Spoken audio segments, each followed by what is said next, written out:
The following program is closed captioned for the thinking impaired. By tomorrow, I will rule the world!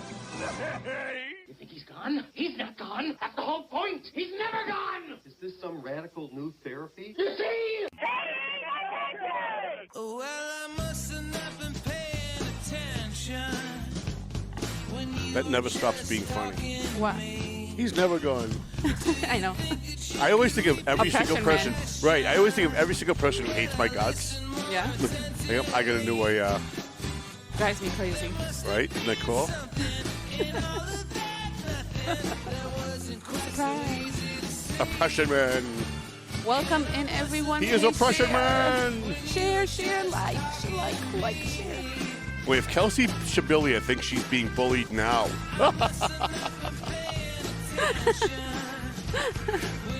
It's always funny when, like, I barely tap someone on the shoulder and they're like, oh, he's bullying me. It's like, bitch, I haven't even started yet. What are you talking about? What did you call her? Bitch. One more time. Bitch. Oh my God. Listen, they're so psychotic. They're so out of their mind. Can you pull me up just a little bit? They're so out of their mind about the fact that I've called them out that they've created an entire Facebook page just so that they could get all of their like-minded groomer friends together to cry and call it book banning. I think they're like... But they're running around stealing my newspapers, so I'm the book banner, but they're stealing my newspapers because they don't like the fact that they're on the front page. So figure that one out. The people that are crying up with library people, he's banning books, a Nazi. Yeah, they're stealing newspapers. Listen. We even had Alejandro win on that one. All right, let me see. Kelsey Shabilia. Here's the other part that's really hilarious. Aren't they starting like a newspaper too or something? Yeah, Dan Guzman's going to try that. Oh, loser. Listen, they've all tried it. They all think because Duggan does it, it must be easy. It must be easy, yeah. Right, yeah. And then they all try it, and they say, anybody hear from Tim Wood lately? No. I finally blocked Dan Guzman. You did? Yeah, Yes, he's finally. I had nuts. to. He's a psycho. He's nuts. He tags like Estela. So disrespectful. Yeah. Everyone. We heard from Dave Garofalo yesterday, and he said he's been catching the show, and I was like, oh, crap, he's probably mad that we stole his background. And he's like, no, I like it. I've been tuning in. He's Nice. such a good guy. We got to get him to the bash if for no other reason, just to have fun with him. Yeah. I want one of his cigars. Melvin Taylor's playing in Lowell tonight, by the way.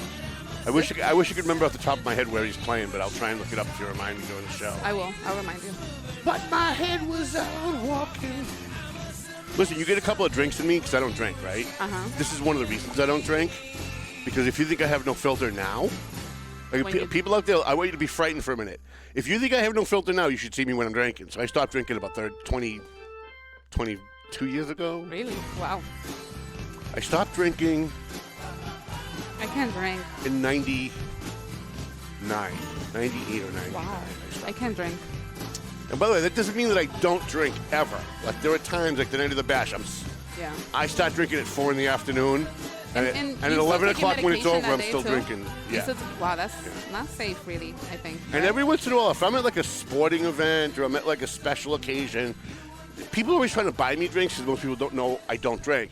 So if I'm at a special occasion or I'm at a sports event or something, and somebody comes over and hands me a drink, and it's something really weak, I'll have some of it. Like I won't not drink it, but for the most part, I don't drink. And that's one of the reasons why is because I'll be up with Melvin Taylor, and I'll be doing his songs better than his voice. I'll be mocking him in his voice, but I'll be doing it better than him. I don't know anybody could really do it better than him. I'm exaggerating a little bit, but anyways, let's get to our sponsors that I thought I had ready, but of course. You didn't do the welcome to paying attention part. Oh yeah, hi, how you guys doing? My name's Tom Duggan. Here's the Paying Attention podcast. High atop the Golden Seal Apothecary, which apparently is still open. It is open. I think we should check it out a little bit. Here no? at the great NCAM Studios. What's that, Hen? Maybe a little investigation. I don't know. Anyways, keep going.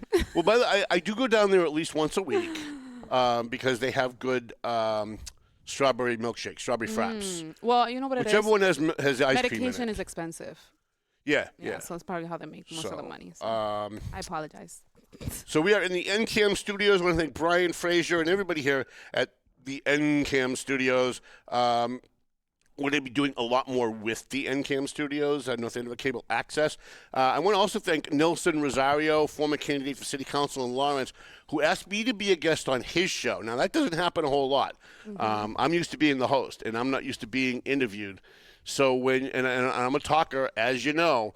So every question he asked me, I was like, there's no short answer to that. Really? Well, he was like, how did you start the paper? Why did you start the podcast? He wanted to get to know you. And there's no real short answers to any. Like, I can give you the short answer, but even the short answer is kind of long. You're only a talker when you're in front of a microphone, though. Because I feel like when we that's go true. out and have like dinner with people, you're very quiet. You're always playing on your phone. When you're like, you're not really paying attention. Like, we gotta like call your name twice. Tom, listen, you heard us. So. Yeah. Well, because I'm always working. That's the thing. Like, even when I'm driving, even like tonight I'm having dinner with Zaka, the owner of AFC Urgent Care. So him and his wife and me and Nancy are gonna. I shouldn't have said that. I'm gonna get in trouble now about it. We're gonna go somewhere, and I'm gonna say later on where we're going, because it's a new place that we found that has just tremendous food, and so like while I'm there. In my head, I'm thinking of all the things in the office that I should be doing, right? Okay. So every once in a while, I'm checking my phone to see if, like, that one guy got back to me about ad rates or, somebody that reached out to me about a story. And so even though I'm there, my head's not always there. And I always try to be cognizant of that because it's not fair to the people that you're with. Like, we went out one night with, it was you, me, the sexiest woman alive, Jane Azani Pesci. And Kristen Maxwell from the school committee. And... You're right. Like, at least 4 or 5 times, even though I wasn't even looking at my phone, you guys were like, Tom, did you hear me? And it's like, so you're right. I'm a talker when there's a microphone. But, like, when we're out in a regular setting, like at the comedy night the other night, let's talk real quick about that. So I want to thank Chris Flayhive. Don't get old. I'm telling you, your brain just... My brain is already like that. Right? So Chris Flayhive is a friend of mine that used to let me kind of do comedy. And in a previous life, I did comedy. And if you haven't figured that out on your own, I'll just let you know that in a future life, former life, I did comedy. I actually wanted to do comedy, but there's no money in it. Like, it's not a profession unless you're Jerry Seinfeld. But he asked me to be, every once in a while, a CPF Productions asks me to be a guest for a comedy contest. So they have like, so Chris does over here at China Blossom and at Faux City in Methuen up at the Loop, they have like contests for comedians. So any comedian can come up. It's kind of like an open mic night kind of thing. They get up, and then the judges will judge who goes on to the next round. So I was one of the final judges for the final round last week, and we had 38 Valley Patriot family members showed up. So we had Karina and all her people, the sexiest woman alive, Jane Azani Pesci, and her husband, her first husband, Vinny, who wants a name. He wants a cute name for some reason. I told him first husband is your name, and he doesn't like it. So we're going to come up with something for him. It has to be something about him being Italian. Yeah, him being Italian, right? Or Everett or something. Right. Everett. That's where he's from. Italian. Mingya over there. Mr. Mingya. No, we'll figure something out. And then we had like all of my girls that I campaigned for in Methuen, even though I'm supposed to be misogynist. All my city council candidates. So it was like Yunilda and Patricia's husband, and Letty Merritt joined us. Oh, nice. So it was kind of like the Valley Patriot. Dave Ed Consoli showed up. Yeah. Who, by the way, is going to be our guest next week. Yay! Dave Ed Consoli is going to be our guest. He's gonna bust my balls. I know. All right, so let me, because we don't have a lot of time today. I'm going to try and keep it in an hour. I promise. I'm going to try, but we're going to go over a little bit. But we're going to try. I have a lot to get to today. If I'm talking way too fast, you got to slow me down. Okay. I'm watching back the shows sometimes, and I know what I said, and sometimes I miss things that I said because I'm talking so fast on the show. Got it. All right. It just comes from doing 30 years of radio. You're always up against a hard break. Like at the top of the news hour, you have to break for news, so you've got to get everything in. All right, let's talk about our sponsors here. Century 21 McLennan Real Estate, the Zany Pesh Law Office, On the Go Notary, Marson and Son Construction, EIS Investigation and Gun Training, Tomo and Shaken Seafood. Who did I go to Tomo with? Was it you? With me last week. That was fun. I like Tomo. I don't like the whole thing on the hibachi. Yeah, we but sat on the other side. I like the hibachi food. Most people don't realize if you get a table away from the hibachis, You can still order the hibachi I food. didn't know They'll that make either. it. I didn't Yeah, know they'll that. make it for you and bring it to your table. You don't have to watch the volcano and I think all that's this. pretty cool. They also give you like free liquor when you're sitting there. But What is it? I'm not disagreeing with you. It's tea. cool the first 34,000 times you watch it.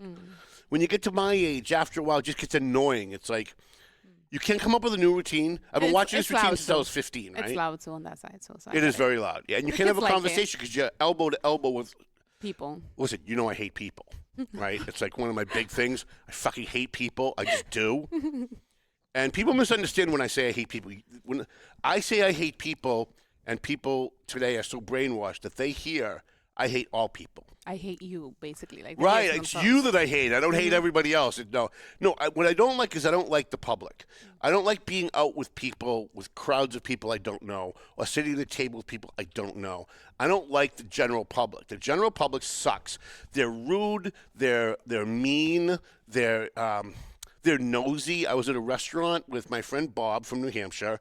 We were in a Mexican restaurant maybe 3 or 4 months ago, and I was talking about a game that I play where it's like real people play in real time. It's like an online game. And people from China play in a Chinese alliance, and people from Saudi Arabia play in a Saudi Arabian alliance, and Americans play in an American alliance. So it's all real people from real countries, but you play in an alliance from the country you're with. So I'm having this conversation real quick with my friend Bob, and I'm telling him how, the Chinese are just horrible. Like if you try to join their alliance, they find out you're not Chinese, you're not a communist. They will burn down your castle, they will kill all your troops, they will throw you out. So I'm having this conversation, and the guy behind me half hears what we're talking about. And he thinks we're talking about Chinese people. Oh and he gets up. Now, when I was growing up, this is how you got punched in the face. But today, everybody's a keyboard warrior. They think when they're in the real world, they can do this. This guy found out the hard way how not to do it. He gets up and he comes over to our table. And I knew right away because of the conversation we were having that he half heard what we said. And this is going to be one of those, oh, you're a racist kind of piece of shit bullshit.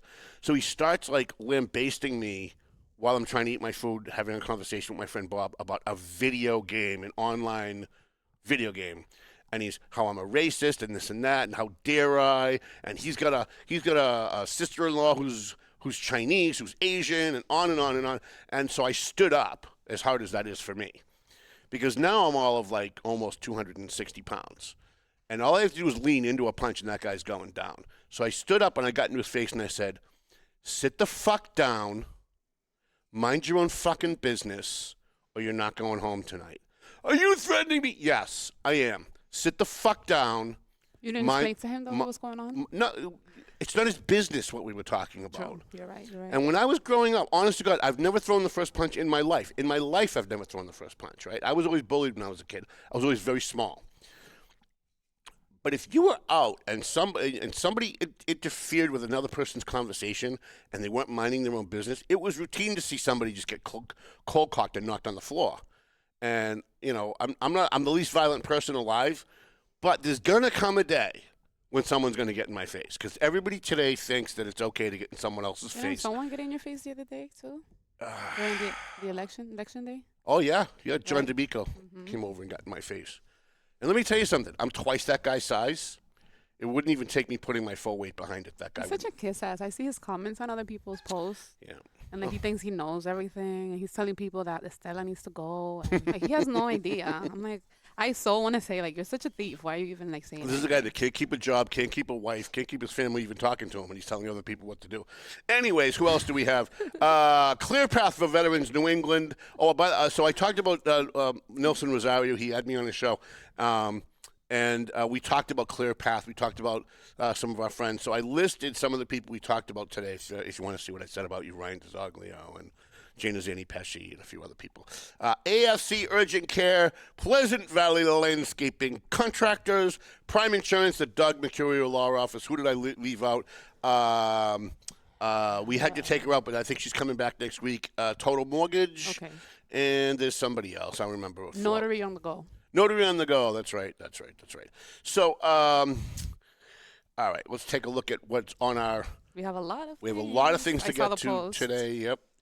Lots we of saw things the to get city, to. the Tim Hooten situation. Yeah. So let's talk real quick about that. I meant to send you pictures. from now on, I want to send you pictures of who we're talking about. I want them up on the Okay, that makes sense. So up on the people know who screen we're so talking people about. know. Plus, it pisses them off, right? Well, it looks like a better production too. Well, yeah, on and my not end. only that, but like you're talking about a person. If nobody knows who they are, you put their picture up. Then when they run into them, they're like, "Oh, you're that guy." If you send that on time, I'm definitely able to do that. And I can even put the name and what they do. Next week we're doing the show on Tuesday at like between 12 and 1. We're going to start, and Dave Idkin's always going to be here. So I don't know if you guys remember back in June, the Lawrence City Council did not take a vote on Mayor Brian DePena's budget. And because they didn't take a vote within 90 days of the budget being submitted, according to the Lawrence City Charter, that makes Brian DePena's budget automatically go into effect. It's called a sunset clause. So the mayor submits a budget to the city council. The city council negotiates at subcommittee levels, and they go back and forth about adding money to the police budget, cutting money from the DPW budget, or whatever. And then they're supposed to take a vote on the entire budget. And if they vote on the entire budget, even if they vote no on the entire budget, then the city goes to a 30-day budget based on last year's, take last year's budget, take 1 month of last year's budget, and they project that out for 1 month, and they extend last year's budget for 1 month while they negotiate the next year's fiscal budget. Okay. Does that make sense to everybody at home? All right, the guy in the green car says he gets it. So the city charter also says that if they take no action, like they don't vote yes and they don't vote no, they just don't do anything within 90 days, then whatever the mayor submitted becomes the budget for the next year. Okay. So the Lawrence City Council spent 94 days going back and forth and cutting this and adding that, and they lost track of time. And because they've got an incompetent city attorney, Tim Hooton, who, by the way, as bad as Charlie Body was, and he was horrible. Wouldn't you blame them too, though? I am. I'll get to it.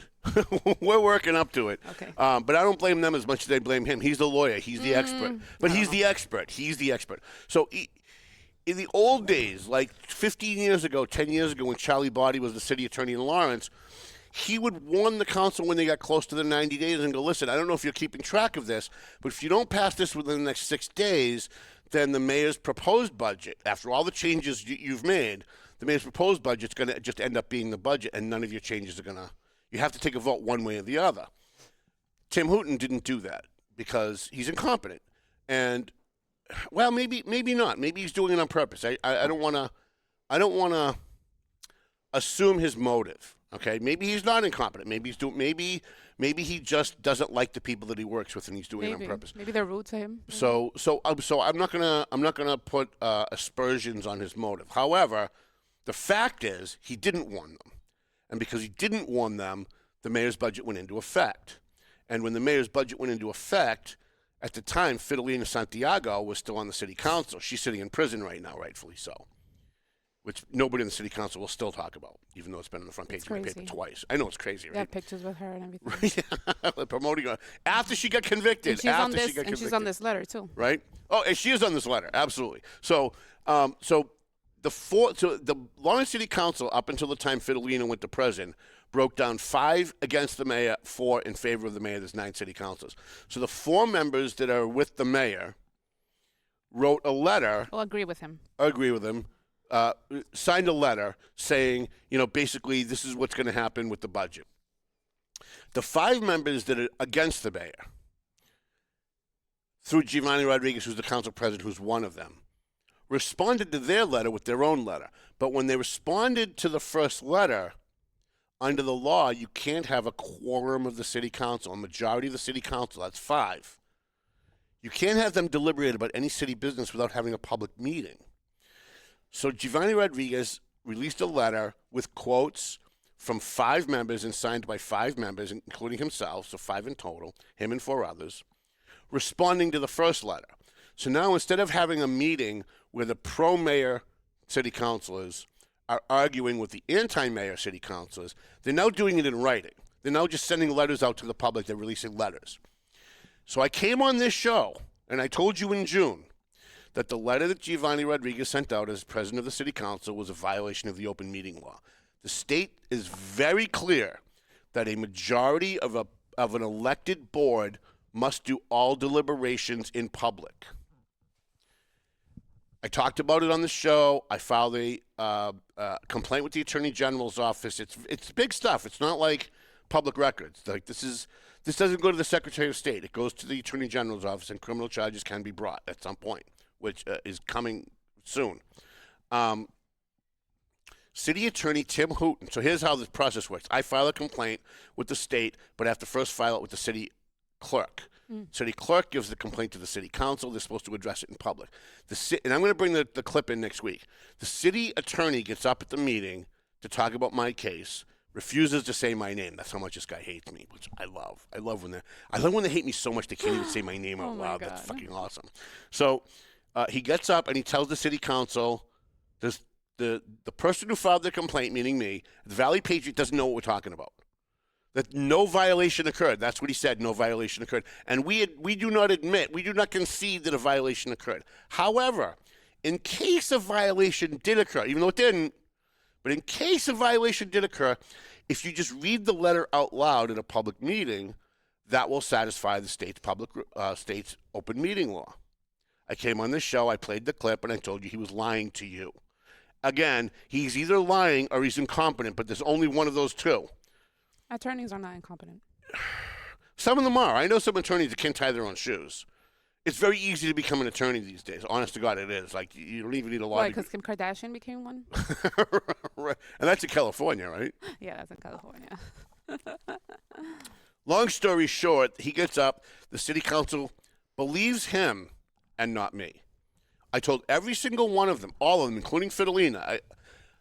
The current city council sitting there right now, I've endorsed every single one of them, including the one sitting in prison. I endorsed Fidelina 2 years ago, okay? So I told every single one of them behind the scenes, he's either lying or he's incompetent. I know my shit. When it comes to public records and open meeting laws, I live, breathe, eat, and sleep this for the last 25 years. You also know the charter, too, I think, right? Extremely well. I could quote it off the top of my head. So Giovanni Rodriguez chose to believe him and not me. Okay, listen, I live in North Andover. If this is the hill you want to die on and you want to go to war with this guy as your general, go right ahead. You do you. But I thought about it afterwards and I felt bad. So I called Giovanni. I asked him to come on the show, and while we were negotiating him coming on the show, which he did, I said to him, listen, I feel bad that you guys are going to pay a very heavy price because your attorney is either corrupt or incompetent. And you're listening to him instead of me. And by the way, I don't take that personal at all because, again, I go home to North Andover. So the Attorney General is not finding me. I'm not getting dragged into court. I don't have to get elected to anything. So whenever I tell you guys this, DJ Beauregard, whenever I tell you guys this kind of stuff when it comes to public records or open meeting law stuff. They can also look it up themselves, though. Well, right, but then they can, but then the lawyers will come in and go, yeah, but that's not what that really means, and they start nuancing the definitions. If they're city councilor, especially a president, you can look it up yourself. So There's no excuse. Listen, I like Giovanni. I endorse Giovanni. I'll endorse him again. He's a good kid. I like him. I think he means well. It doesn't mean he's always right, though. And so I went to him and I said, listen, I feel bad that you guys are getting rooked in by your city attorney, that you guys are being misled, at the very least getting misled or lied to by the city attorney. I'll tell you what I'm going to do, because I can tell you for sure 100% you're going to get found guilty of this, because I just got a ruling from the Attorney General on the Haverhill City Council, who had 9 members of their 9 members sign an illegal letter that racism is bad, because we needed them to tell us that racism, we wouldn't have known racism was bad unless Councilor Lewandowski and the Haverhill City Council told us that in writing that racism is bad. I wonder who they're married to. Right. All of them, right? Are they married to the same, to their own race? Right. It makes no sense. So I said to Giovanni, listen, I'll tell you what I'm going to do, because I like you and I want you to win re-election. You're a good guy. If you have the city attorney send me a letter, an email, I won't even release it to the public, just so that I have it, that you realize what you did was a violation of the open meeting law, and it's not going to happen again, and you're acknowledging that you screwed up. We all screw up. We're all human. I will drop my official complaint, so that you don't have on your record as council president that you held an illegal secret meeting. Tom, we didn't break the law. The city attorney says we didn't break the law. I said, listen. He came here. He came here and he said to us off the air, like, hey, listen, I didn't really break the law. And his contention was the other city councilors did not have anything to do with the writing of that letter. I took the quotes from a public meeting. But you still put it out on city letterhead. They signed it. And you put it on city letterhead with their names at the bottom as if they signed it, even if they didn't. So you're still legally in violation of the state public records law. But again, I'm not looking to screw your political career. Have the city attorney email me from the council as a board that you now recognize that you ran afoul of the state's open meeting law, and that you're not going to do it again. You're not going to issue any letters without having a public meeting, putting it on the agenda, and letting the public discuss it. That never happened because he went to the city attorney. He asked the city attorney to do it, and the city attorney advised him against it. So now, this week, the Attorney General found the Lawrence City Council guilty of holding an illegal secret meeting. And that's the words they used, an illegal secret meeting. That's what they said. That's not Tom Duggan now saying it. That's the Attorney General of the Commonwealth of Massachusetts, a Democrat, saying it about Democrats in Democrat Lawrence. So this isn't partisan. This isn't inside baseball. This is Democrat. This is Democrat on Democrat violence, right? So now what's going to happen is this: the Attorney General has ordered, and by the way, in her ruling, she said, City Attorney Tim Hooton claims that if they simply read the letter out loud at a meeting, that would cure the violation. We disagree. And then went into the 5 members, Vivian Marmo, I'm going to try and remember off the top of my head. I know them. Vivian Marmo, Fidelina Santiago, Giovanni Rodriguez, Stephanie Infante, and Wendy Luzon now have to all turn over their text messages and their private emails on anything that had to do with discussion about this letter. Maybe there's nothing there. Maybe they didn't even email. Wait. They have to turn it in themselves, or the state look through their... No, they have to turn it over. So here's what will happen. If they don't turn it over, or if they turn over and the city and the Attorney General believes that that's not all that's there, then they will go to the carrier. They'll go to like Sprint with a subpoena and say, we want all the text messages. They'll go to Xfinity if they're using emails, and they will get a subpoena, and then they'll look through all of their text messages and all of their emails to see what emails and text messages have to do with this particular case, which opens up a whole other can of worms. Because now if there's anything else untoward going on, now law enforcement, and by the way, do you know who enforces the Attorney General's office's orders? So if the Attorney General gives you an order, the state police are the ones who do it. The state police, under the state government, state budget, comes under the Attorney General. So the Attorney General is actually the head of the state police, right? There's a colonel who's like a cop who is in charge, like a police chief, but they answer not to the governor. Well, I guess technically they do, but they also answer to the Attorney General because the Attorney General is the one that goes out and investigates these cases. So within the ruling, it says, because Tim Hooton screwed up, and he's just so fucking horrible. He screwed up the Tim Wood case. He screwed up my public records case with crybaby Kelly Frazier. He's now screwed up this case and about 8 other cases that I can think of. And they're still listening to this guy. So they said within it that if it happens again, if they find that the Lawrence City Council has violated the open meeting law on any other occasion, they're going to consider it intent. That makes it criminal. So now you're talking about criminal fines or maybe even prosecutions. This is not like a public records thing where you can... So they can do jail time for this? They could. Ooh. They could.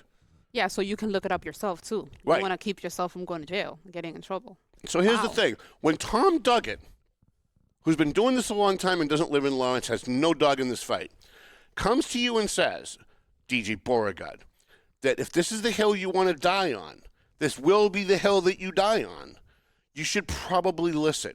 Why do I keep saying DJ Beauregard while we're talking about Lawrence when DJ is the mayor of Methuen? Because I also submitted a public records request in Methuen to the Methuen school system for the video footage outside the superintendent's office. So the superintendent held an illegal campaign rally in her office on school department property during school department time while people were punched in and being paid by the taxpayers for a member of her staff that was running for school committee, which you, the taxpayers, paid for. We reported on that 2 months ago. And she admitted it in an email. We showed that on the show 2 months ago as well. She's dumb enough to... She's so arrogant, she actually admitted that she, in an email to a school board member that hates her, what she did. And, of course, that school board member forwarded me the email, and now we've blown up the story. So I went to... I sent an email to DJ Beauregard, who's chairman of the school committee, and said, under the state's public records law, Mass General Law, Chapter 66, subsection 10, please turn over the video footage from an hour before to an hour after this illegal campaign rally that happened in the superintendent's office. I want to see who came and went. I want to know if Dan Shabilia was there. I want to know if his wife was there. I want to know if staff members who work at different schools that were supposed to be covering their schools, like principals and teachers and teacher aides and assistant principals and guidance counselors, abandoned their post while we were paying them to go to this illegal campaign rally in Superintendent Brandy Kwong's office.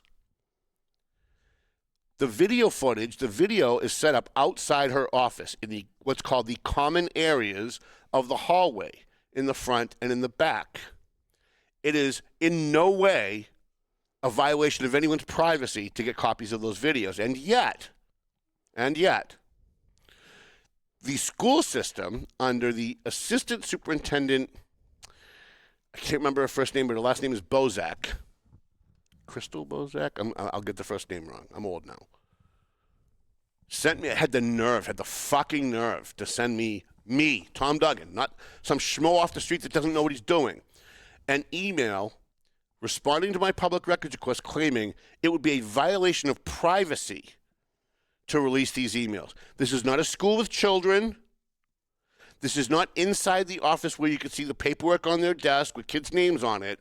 This is the common area hallway outside the superintendent's office. It is absolutely a public record. It is as much of a public record as a cop's body cam footage. You're talking about a public building in a common area with public employees being paid by the public on public time. What part of public do they not understand? And here's my frustration with DJ. Because I'm really trying hard. I know people don't believe me. I'm really trying hard not to go to war with this guy again. But he's making it difficult for me. Because if I text him and I say, hey, did you see what Councilor so-and-so said? That was kind of funny. He'll go back and forth with me on my text messages for an hour and a half to talk about stupid, inconsequential, non-serious things.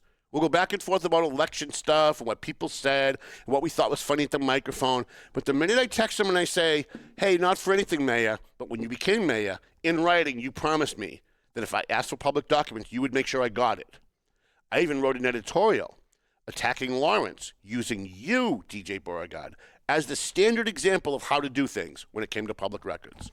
And here I am asking for video footage of outside the superintendent's office that she installed, by the way. So this isn't like they installed it, she didn't like it, and she installed these video cameras for security reasons. And now they're claiming that it is a violation of privacy rights. I don't know what part of public you don't understand. But what I expected, here's what I expected. My expectations, I guess, are just way too high when it comes to DJ. I'm going to have to start listening to my friends. Like, honestly, I am. I'm trying to give him every benefit of every doubt. I expected, when I got that letter from Gina Bozak, I think that's her first name is Gina, saying that this is a violation of privacy, which is total fucking bullshit. She'd be fired immediately for that. She should be fired just for that, for lying to the public as a public employee. What I expected him to do is I expected him to send me a text and say, you know what, Tom, I'm on it. Let me take a look at it. Let me see what provision of Mass General Law she's citing. Let me see if it actually complies with that. And even if he ends up doing all that and agreeing with her, getting back to me and go, you know what, listen, I think she's right. I'm fine with that. I will do my appeal to the Secretary of State's office, and I will get the documents. I will get the videos. But at least I know you tried. You did your job to keep your word when it came to public records. These are public records. They belong to us. We pay for it. That's why there is a public records law. I know a little bit about this, just a little bit, right? And if you've got a superintendent, and by the way, Why would they not want me to have that? If they weren't cognizant of the fact that they broke the law, you would think they'd go, okay, Tom, you want the video footage? Here it is. Find us doing something wrong, Tom. We did nothing wrong. Here's the video footage from an hour before the meeting to an hour after the meeting. You can see everybody coming and going, we did nothing wrong. The fact that they won't give me the footage and they're lying not to give me the footage shows presence of mind that they know they fucked up. And Brandy Kwong is now, she quit. The minute Tom Duggan started reporting on her, even though they just gave her a 3-year contract, she quit. She quit? She quit. Did she get the other job? She's going for the job in Wilmington. And everybody in Methuen who doesn't like Brandy Kwong, please stop. Please stop. I'm begging you. They're all over Facebook saying, we've got to warn them. Stop warning them. Let her go. Because Wilmington's in the Valley Patriot coverage area. So if she's going to go anywhere, let her go somewhere else where I can report on her and I can keep an eye on her. You don't want to go into Worcester. I don't cover Worcester. You don't want to go into Boston. I don't cover Boston. You don't want to go into, Fremont, New Hampshire. I don't cover there. But if she's going to go somewhere, let her go somewhere within my coverage area so I can keep an eye on her. But warning her is not going to do anything. If they're even considering a superintendent, a woke superintendent that wants porn in the classroom, like Brandy Kwong, if they're even thinking about hiring her, that school system you got to write that school system off already. They're already going in that direction. They've already got their own Dan and Kelsey Shabilia, right? It might be a different name with a different face, but they're all doing the same stupid shit.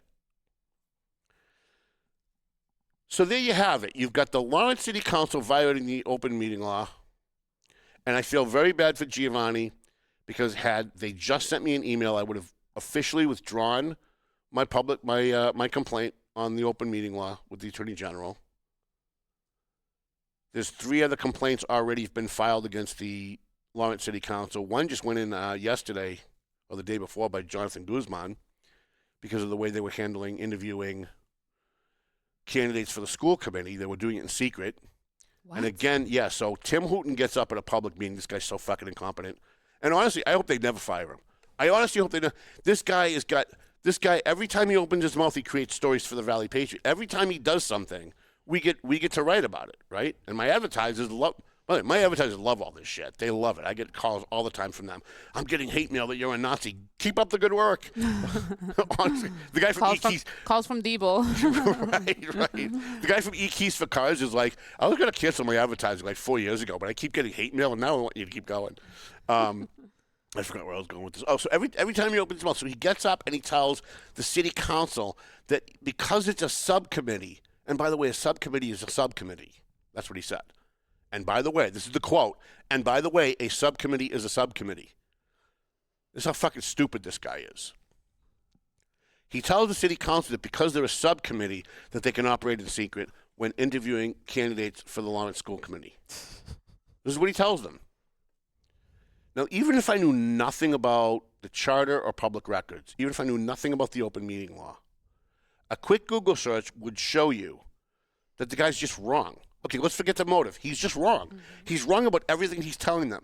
And now, the same guy, on the day the city council got hit by the attorney general for violating the open meeting law, the day that letter went out, the day he received that letter, he got up and told the city council at an open meeting on television on YouTube that you can operate in secret. So before I even had a chance to file another open meeting law violation complaint against the Lawrence City Council for listening to him again and not me, Jonathan Guzman did it for me. I'm watching the meeting, and while the meeting is live, he's emailing me. So they already have another one. There's already another. There's two more already in the pipeline as well. So what the attorney... They also need... Who will get in trouble, the attorney or the council? Well, both. Well, so here's what will happen. The council will be in trouble. Yeah, because it's they them. should look it up. They're the ones that should know better, right? But I'm pretty sure there's a provision in the city attorney's contract that they can terminate him with cause. And I'm pretty sure giving really bad legal advice to cost the city money and prestige and getting found guilty of violating, criminal laws, I'm pretty sure that's cause. Maybe it's not, but I haven't read his contract. It's a lot of things just this year, right? Just this year. It was the open meetings law in public June, records. public records, The Fidelina's in jail. Fidelina, And Scott now, Wood. And oh yeah. And Scott now Wood. what happened now? This situation. William Castro. William Castro. Scott Wood. I could name off the top of my head at least 10 things that this guy, again, take away the motive. 10 things this guy has been wrong about on the law. He actually had the fucking nerve to get up at the meeting and say, this is how vapid this guy is. He gets up and he says, I missed public participation. I don't know what they said at public participation. Apparently some people got up and attacked him. And he got up and he said, I'm certainly not going to respond to the people who spoke at public participation because it would be wrong if I did that. But I will address the issue. And then he responds to everything they said. And he starts with, I am an actual attorney. I don't just play one on TV. Apparently, yes, you do. Yes, you do. So this is the guy that said, public emails from a public employee, Kelly Frazier, the homeless coordinator, are not public records. This is the guy that said it would cost me $12,000 to get copies of emails until I appealed it to the Secretary of State, and the 12 became 10, and the 10 became 8, and the 8 became 5, and the 5 became 2. And that's where we are now. We're on our, I think, 7th appeal.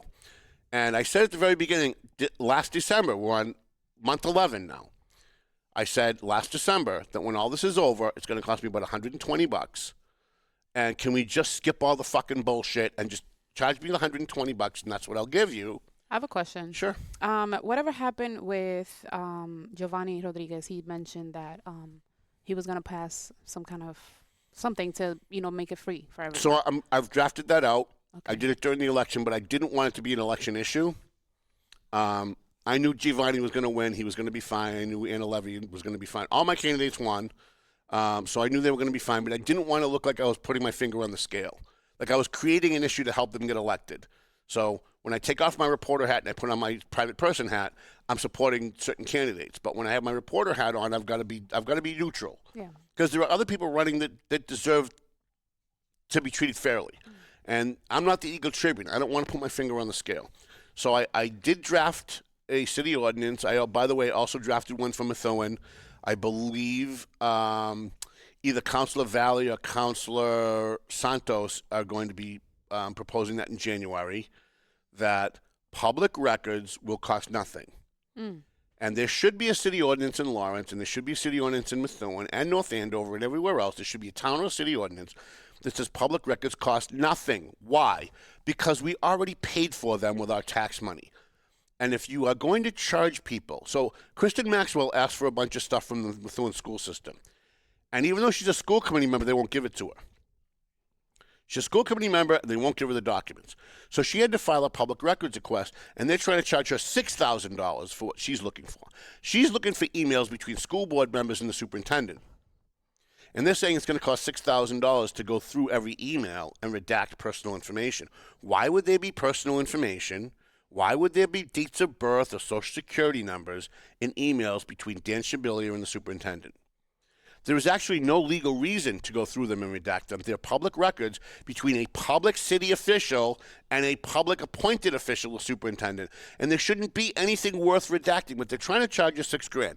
So I've had enough with the fucking bullshit. I'm done. I'm sorry I keep swearing today. But I'm done with all of it. I'm done with the politicians lying and then lying about lying and then lying about lying about lying. It's book banning, it's this, it's that. I'm sick of all of it. So now we're just going to go for the throat. Now I'm done. And so I'm submitting in January in Methuen, and I'm submitting in January in Lawrence a city ordinance in both communities. They're going to be worded exactly the same, that says these records belong to you. There's no reason in the world why only rich people should have access to their government documents. Thank you. Thank you very much. Tip your waitress. Think about this. We are in the age where Lawrence, Methuen, the Merrimack Valley is run by Democrats who run around talking about systemic racism during elections. And if there's a provision in the law that disproportionately impacts one particular marginalized community over another community, that's racism. While at the same time they're saying if you have $12,000, you can have access to government documents. But if you're a poor Latino kid who's 20 years old or 22 years old, who's a single mother living on Lawrence Street in Lawrence, who has... Give an example. Guzman Dan. Let's say he wants to go let's have a say Dan Guzman, well, he's got a lot of money, though. You need somebody who's poor. No, he doesn't. Yeah, his dad's dad loaded does. beyond loaded, Yeah, right? I forgot. So let's say that, let's just say that you're a typical Dominican immigrant who lives in Lawrence, who cares about your community and wants to know what it says in certain public government documents. You can't have them unless you pay for them, even though you already paid for them with your tax money. So your tax money went to pay the people who produced those documents in the first place. Your tax money went to pay the paper that they're printed on, the computers they were generated on, the server that they're stored on. Your tax money paid for all of that. You can tell I was raised by Italians. I'm doing this while I'm talking. Italian over here. Your tax money paid for all of those things, and now they're going to say, unless you're rich, you don't have access to those documents. That's racism. I don't care. If you're going to be the party that says that if something has a disparate impact on a certain population, that's systemic racism, then Lawrence and Methuen are systemically racist when it comes to public records. These records should be free. We already paid for them. And there's no reason why Tim Hooton should be going through 15,000 emails to see if Kelly Frazier used somebody's social security number, because Kelly Frazier, as the homeless coordinator for the city of Lawrence, a former homeless coordinator, shouldn't even have access to their social security numbers. She's not HIPAA certified. She shouldn't have access to their dates of birth. She's not HIPAA certified. And Dan Shabilia and Kelsey Shabilia and Laurie Keegan and Mary Beth Donovan shouldn't have access to people's social security numbers or dates of birth in emails between them and the superintendent. So in both cases, you have people who are in high positions of authority claiming that there's confidential information in these emails, and that because there's confidential information, some physical person has to sit there and go through 15,000 emails to redact the information because that's not public record. When, by the way, that's a total lie. Because there are now AI programs that you can feed every one of those emails into and say redact any data. You can do Adobe. Any date of birth, any social security number, any home address. Please redact from these 15,000 emails, and in under a minute, you can spit those out to a server and you can email me the link. You can email Kristen Maxwell the link. You can do Control F. That's fine. Right, and you can put it on, let's say, a PDF, and it finds every word or anything that you need. And you can do find and replace. You can do find and replace anything that's got a social security number. Mm-hmm. And redact it with XXXX. So these people are just lying. And they're lying about lying, and they're lying about lying about lying, and I'm sick of the lies. So now, listen, I say all the time, and I know that this is a profanity-laden podcast today, but I say all the time, kind of as a joke, but I really do mean it, that I have 5 doctoral degrees in fuck you. And if you're gonna play games with me, I didn't get off the turnip truck yesterday. I didn't get off the boat from the Dominican yesterday. I didn't swoop in like Tim Wood did from New York City or North Carolina yesterday. I actually know what I'm talking about, and I know my shit, and I know what should be and what shouldn't be. And if you're going to keep lying to me, then I'm going to Bigfoot you. It's one of the reasons why I supported all these city council candidates in this election. I was more active this year in the election than I normally am, and this is the reason why. Because I'm sick of being lied to, and by the way, it's not about me. I want you guys to understand this is not about my ego. It's not about Tom Duggan. Here's what this is really about. This is why I actually wrote the state's public records law. I rewrote it. Because if they can do it to a guy that owns a newspaper, has a podcast, has tens of thousands of people following him on social media, is friends with elected officials, and has the means to fight back, what are they doing to you? What are they doing to the average person who doesn't have all of that at their disposal? Imagine if they're lying to me, and they know that I know that they're lying.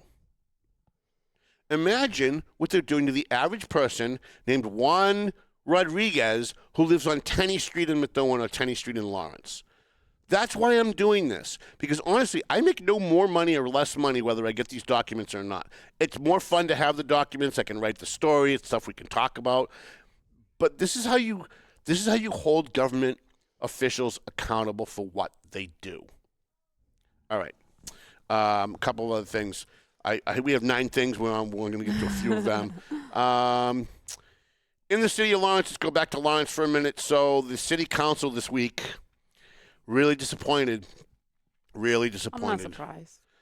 I kind of am. I'm not surprised. I shouldn't be. You're right. I think one of my biggest weaknesses is that even though I don't like people, I always give people the benefit of the doubt when I probably shouldn't. I always, for some reason,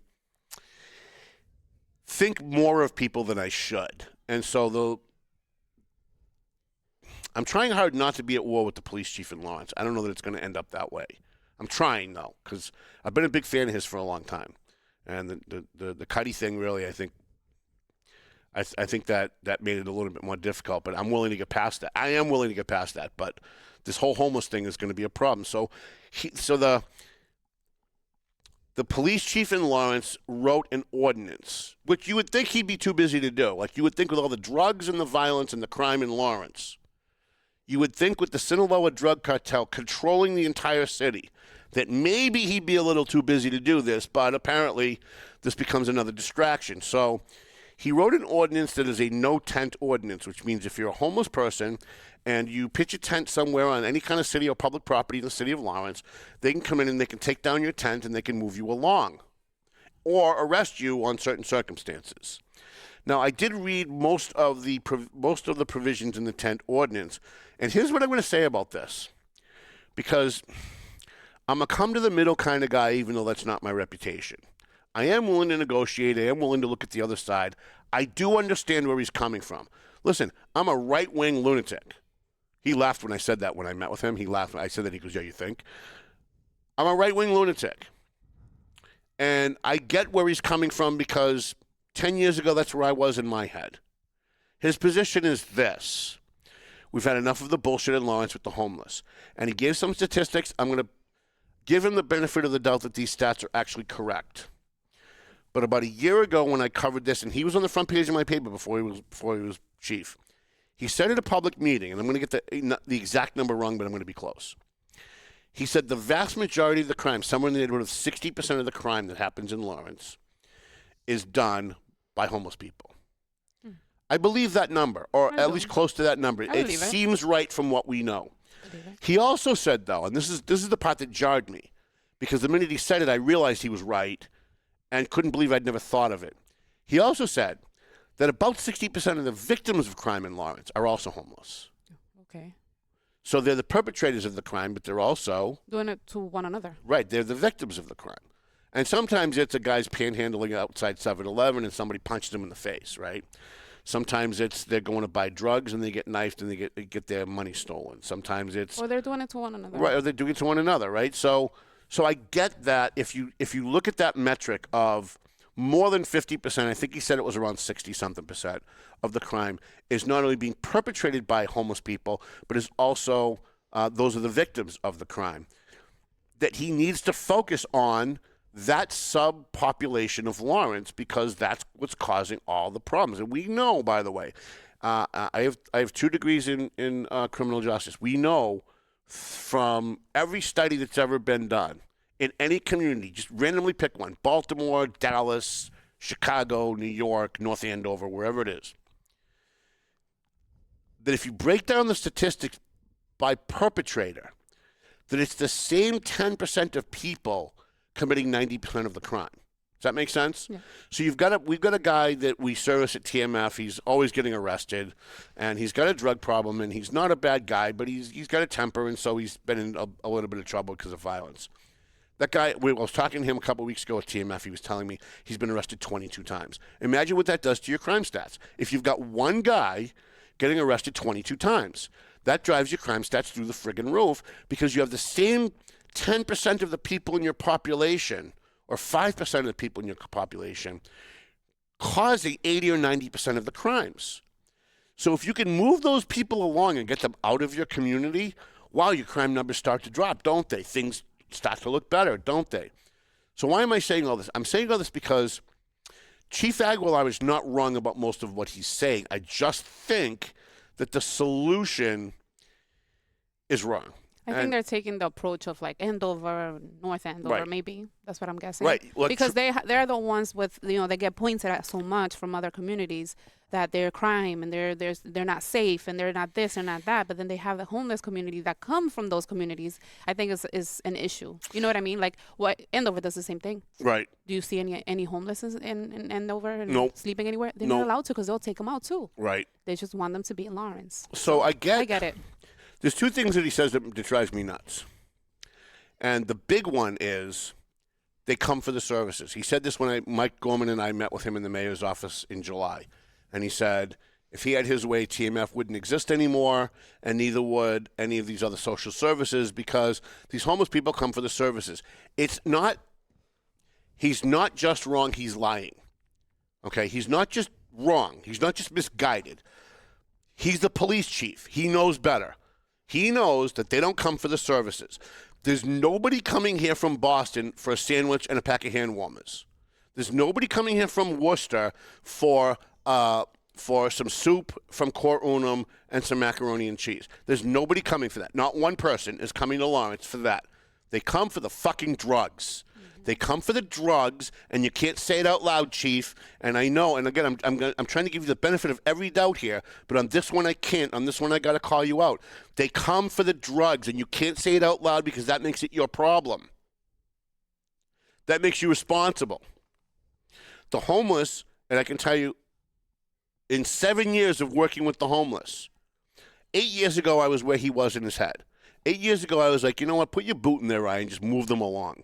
Send them somewhere else. This is the problem. But they're not here for the services. They're not here for the free needles. Lowell has free needles. Boston has free needles. Worcester has free needles. They're not here for the food. There's plenty of food programs in other communities. They're not here for the methadone. Methadone is in other communities. They come for the drugs, period. The pricing, too. Well, they can take drugs anywhere, right, but it's the pricing. We all know from economics that things are cheaper where it's made because it's more plentiful where it's made. Mm-hmm. And the U.S. Attorney Lelling, when he was the U.S. Attorney a few years ago, held a press conference about a raid that they did in Lawrence. And again, I'm going to get the numbers wrong because I suck at numbers, but I'm going to be really close in the ballpark. But what I want you to understand is the disparity, not the actual number I'm giving you. So he said somewhere in the neighborhood of, if you buy a finger of heroin in Lawrence, it's going to cost you about $200. You take that same finger of heroin and you drive to Concord, New Hampshire, it's $1,200. You take that same finger of heroin and you go to Milo, Maine, and it's $2,400. So you want to know why they're here? They're not here because of the hand warmers and a 3-hour dinner at the bus station on a Wednesday night. That's not why they're here. And saying that is disingenuous. Saying it is dishonest. They're here for the drugs. So my position is take care of the drugs. Take care of the drugs. Go out and do more drug raids. Make the drug dealers uncomfortable. Move the drug dealers along, and the homeless will follow them. You know, most drug dealers live in North Andover, right? Well, I'm sure most of them live in lily white communities like Drake, Andover, North Andover. Because once you've got that kind of money, who wants to live on Lawrence Street? No one. Like once you have that kind of money, do you want to live on Basswood Street? Nobody wants to live on Basswood Street if you have that kind of money. You move to a nice, quiet neighborhood. Right, you move to a nice, quiet neighborhood where nobody's going to bother you. Right, where nobody knows that you're a drug dealer and you're waving, while you're mowing your lawn, you're waving to your white neighbors. That's what you're doing. Here's why I have a problem with the tent ordinance. Under the grants past Supreme Court decision, and I've read it extensively. I read it when it came out, and then I read it again recently. The Supreme Court was very clear that unless you are providing shelter for these people, you can't bulldoze their tents. You cannot have a tent ordinance, and no tent ordinance, in a community unless you can provide shelter. So you can't just go in and bulldoze tents or tell them they can't put a tent up if you aren't providing anything for them. Now, Daybreak is the only shelter in Lawrence. It is a wet shelter. That means if you're high or you're drunk, you can go and they'll take you. That's the one on Winter Street, right? Yes, and they do great work. I know there's all kinds of legal controversy going on with Karina and everything, but the people at Daybreak, the workers at Daybreak, the people who run Daybreak, they're doing the work of the angels. They're helping, and they have a capacity of 44 people. they have 55 people every night. They're way over capacity. In good times and in bad, in the summer and the winter, when there's 3 feet of snow outside and when it's 90 degrees. They have 55 people every night. And what that means is, it means that the state reimburses them for 44 beds every night. But they bring in 55 people, which means there's 11 people staying there that they're not getting paid for because they care about the people who are poor and downtrodden and addicted and are the victims of these drug cartels. And that's what they are. Whether we like them or we don't, whether they're causing crimes or they're not, these people are victims of the drug cartels. That's what they are. And the people at Daybreak are doing what they can to try and give people shelter when it's hot and when it's cold, when it's raining, when it's snowing. But there's 300 more on the street. So how do you say to 300 people on the streets of Lawrence, let's lowball it. Let's say it's 200 people on the streets. How do you say to them, I'm sorry, you can't put a tent up, and by the way, we've got nowhere for you to go. And here's why this is infuriating, and I talk about this all the time, and I usually start the discussion with this. For the love of God, there are 400 plus abandoned buildings in tax title that's owned by the city of Lawrence. That's 400 pieces of property that they owed the city so much in taxes that the city took those properties and owned those properties. And they're still sitting there empty. And they all have heat, and they have to have heat because if they don't, the pipes will break. So the heat is still on, and the city's paying their heating bill. So you have people sleeping on the streets when it's 2 below zero, when there are empty buildings with heat, and you're not going to offer it to them. When I said to the chief during my meeting, he said, we want TMF to move it along. We don't want TMF at the bus station anymore. When I said to him, if you work with us, we'll be happy to leave the bus station. Just work with us. That's all I'm asking is work with us. There are 400 pieces of property in tax title. Have the city deed one of them over to TMF. Have Mike Gorman run it. We have senior centers and youth centers in almost every community in Massachusetts. Why don't we have a homeless center? Where they can go, where Tewksbury Detox can have an office, where they have beds where they can sleep, where it's safe and it's clean, where they have a kitchen where they can eat, where they have transportation. Where can they get that funding? Can Methuen also do it or not? 100%. There's a lot of space in Methuen. There's tons of federal grants available for all of this stuff. And how you know is Boston takes advantage of it, and so does Worcester, but Lawrence does not. And the answer they got from the chief is, if I had my way, TMF would be in Methuen or North Andover. Let them go there. Here's the other thing that the chief says, besides they come for the services, which they don't. He continually uses the figure that 85% of the people on the streets of Lawrence are not from Lawrence. Why are we spending Lawrence resources on people who aren't from here? It sounds good if you just listen to that. You go, yeah, you know what? That sounds right. It sounds good. But did you think of this? 85% of the people who have homes in Lawrence aren't from Lawrence. So are we going to not provide services to them? And because most of those people who are not from Lawrence are actually not only not from Lawrence, but they're not from this country, they're from another country. Do we not provide service to them? Because Lawrence's city budget is somewhere in the neighborhood of $480 or $500 million. Do you know what Lawrence's tax intake on property taxes is? Out of the $500 million they spend, Lawrence takes in about $48 million. Out of $500 million that they spend, $48 million is what they take in property taxes. That means $450 million comes from state and federal government, mostly from the state. And like 90% of it comes from the state. So it's okay to take money from people who are not from Lawrence. It's okay to pay the police chief's salary with money not from Lawrence. It's okay to provide food and roads and police protection and fire protection and educate kids who are not from Lawrence as long as they have an apartment. But the minute they don't have an apartment, you're not from here, so fuck you. Wow, what kind of thinking is that? Like, really, what kind of thinking is that? You really have to, like, drill down on that and think, like, and listen, I know Moagua is not a racist. There isn't a racist bone in that guy's body. For all the things I disagree with him, he's actually a really good, he's a good, decent human being. I actually like him as a person. But when it comes to this stuff, I think we really have to have some serious conversations in the community about how we're dealing with this. If, and here's my proposal to the chief, to the Lawrence police, to the nonprofits in Lawrence, if they deed one of those 400 buildings that are sitting there empty to TMF, TMF will apply. We already have people ready to go. TMF will apply for federal grants and state grants. TMF will create a homeless center. And then if you want to have a tent ordinance and there's some place for these people to go, I'll drive the fucking bulldozer. I will bulldoze every single tent city in the city of Lawrence. I will go with you and I will go live on Facebook as you round them up and give them the opportunity to go to jail or go to the shelter.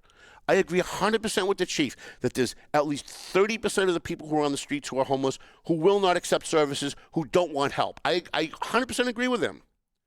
But you can't push them out if there's nowhere to go.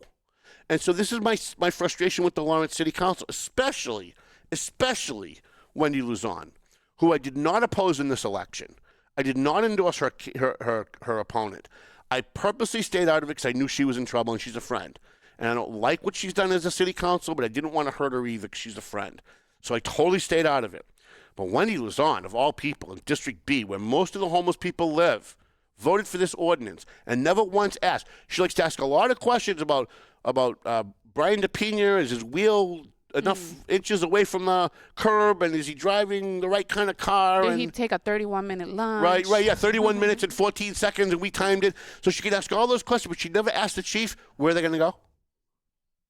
How about city councilors just don't put the cart before the horse? I'm trying really hard not to. I don't know why I try to be nice about these things. I should just go scorched earth because nobody gives me the fucking benefit of the doubt on any of this stuff. But I'm trying really hard to make them understand that you just put the cart before the horse. Your intentions are good, even though you're lying. Your intentions are good. You're trying to do the right thing.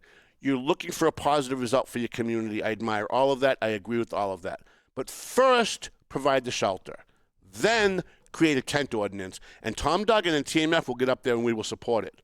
Tom Duggan will drive the bulldozer himself. Tom Duggan will help you round them up and give them the choice. Go to jail or go to the shelter. But if you don't have a shelter for them to go to, here's what's going to happen.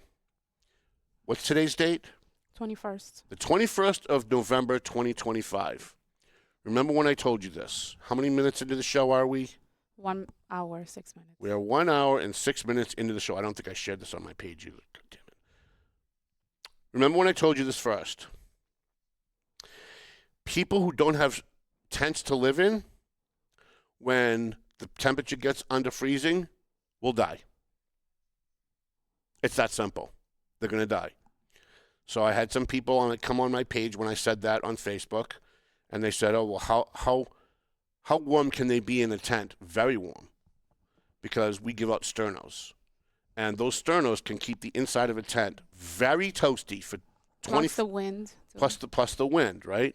And how do you cook food if you can't shelter the fire from the wind?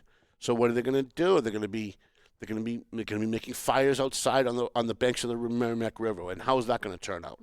How is that going to turn out? You're going to have fires, right? So I don't want to impugn the motives of the chief. I think he's trying to do the right thing. I think he's right when he says that most of the people who are on the streets, the vast majority of them are committing crimes. Vast majority of them are the victims of crime.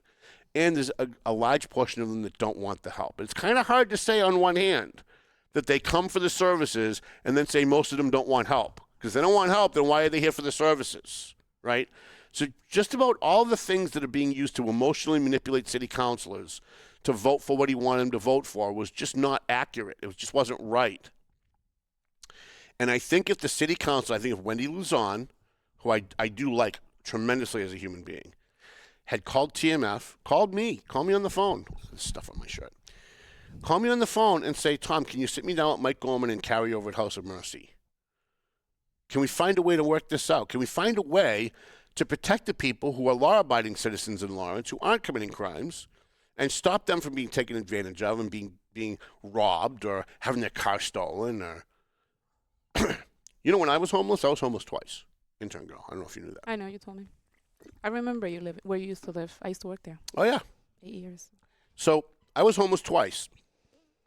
Both times that I was homeless, we didn't have the opioid crisis that we have. We also didn't have, I don't think Daybreak existed at the time. So the first time I was homeless, it was summer. So I used to just be able to sleep wherever I wanted to because it was nice out.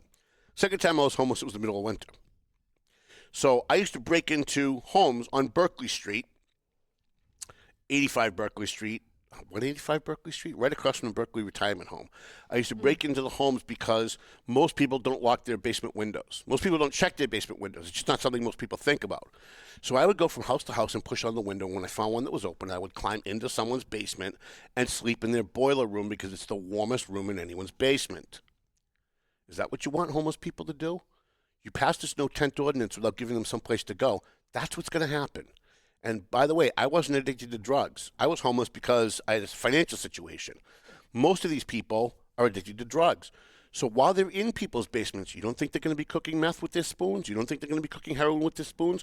You don't think there's going to be fires starting in those basements and people aren't going to get hurt? Robbing? Right, while they're there. Are there items in people's basements they can steal? You don't think this is going to cause this is going to cause more of a problem than it's going to solve for you guys. And it doesn't need to be that way. I think what the city council should do is take a revote and just table it. And then direct the mayor through the Lawrence Redevelopment Authority to deed over one of those pieces of property.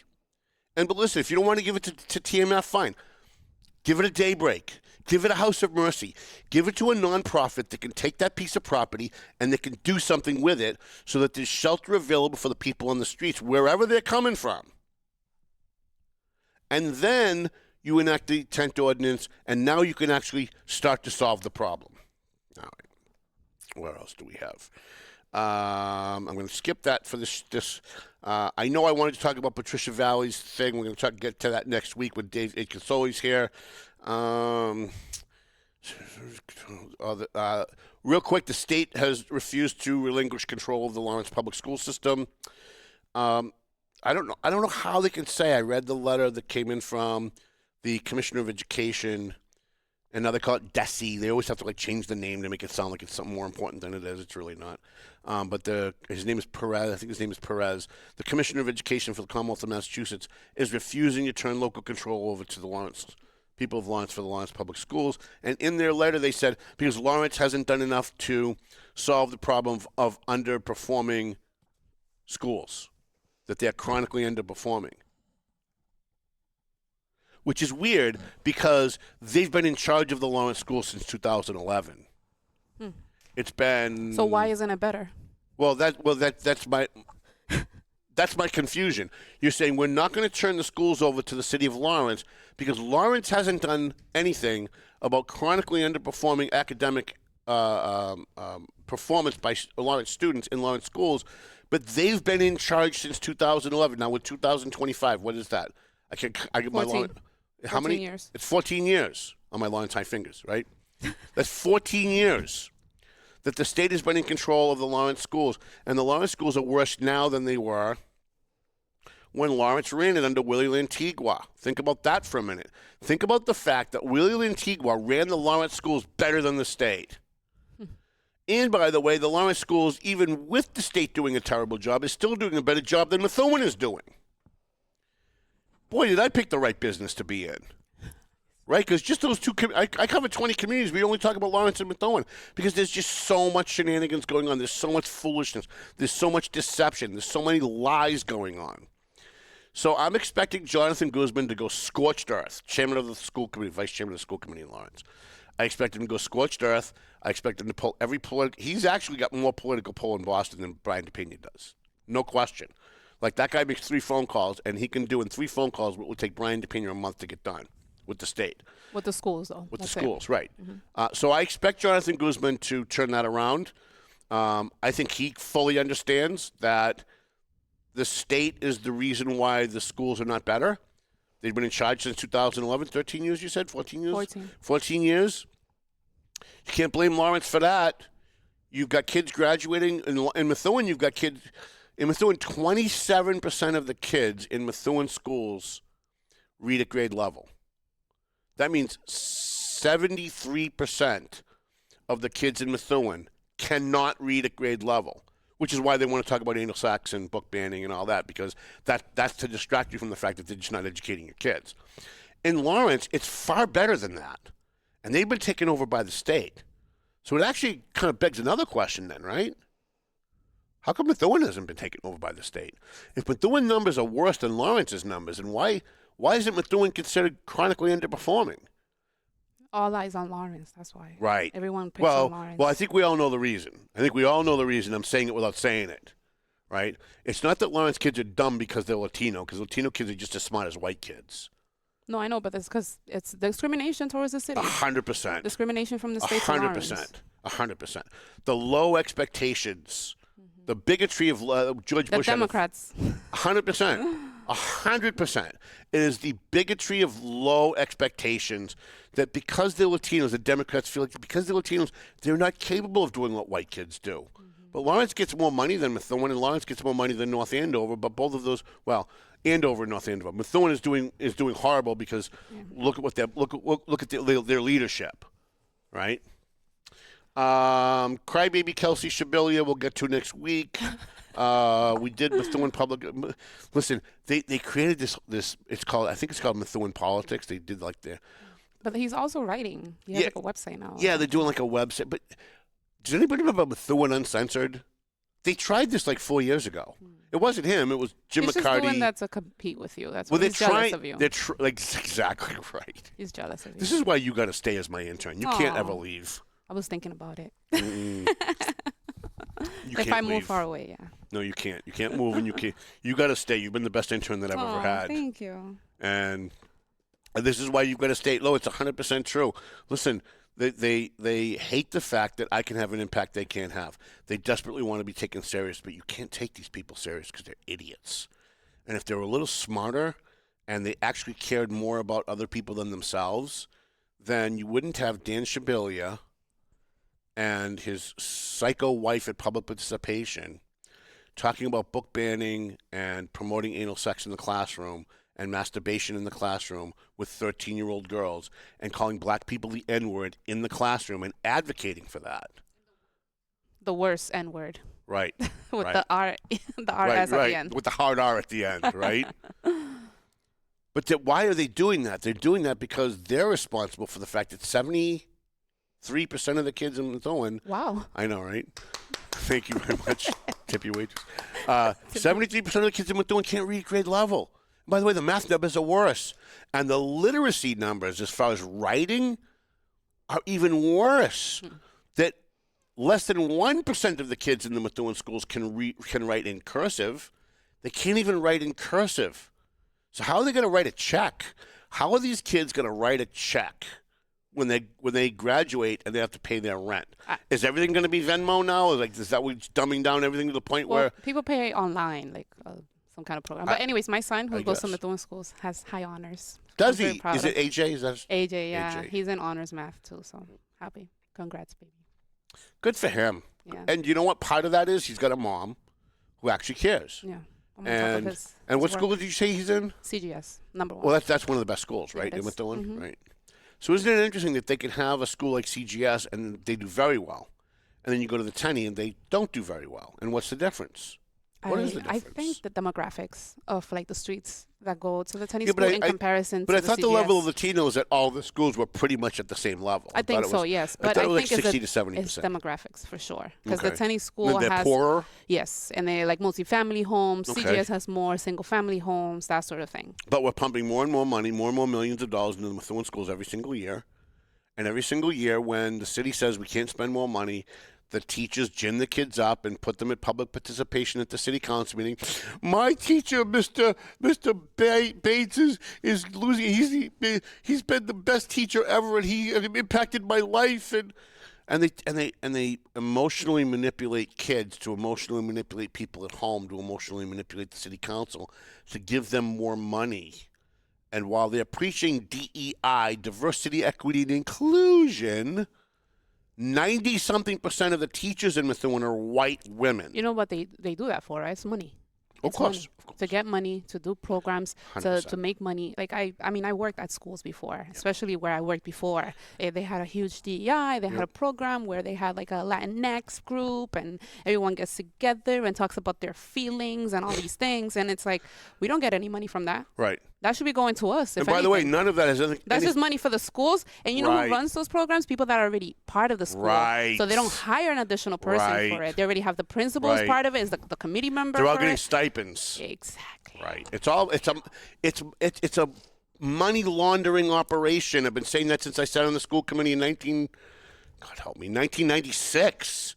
It's a money laundering operation, and that's why they say they care about diversity, equity, and inclusion, while 94% of the teachers in Methuen schools are white women.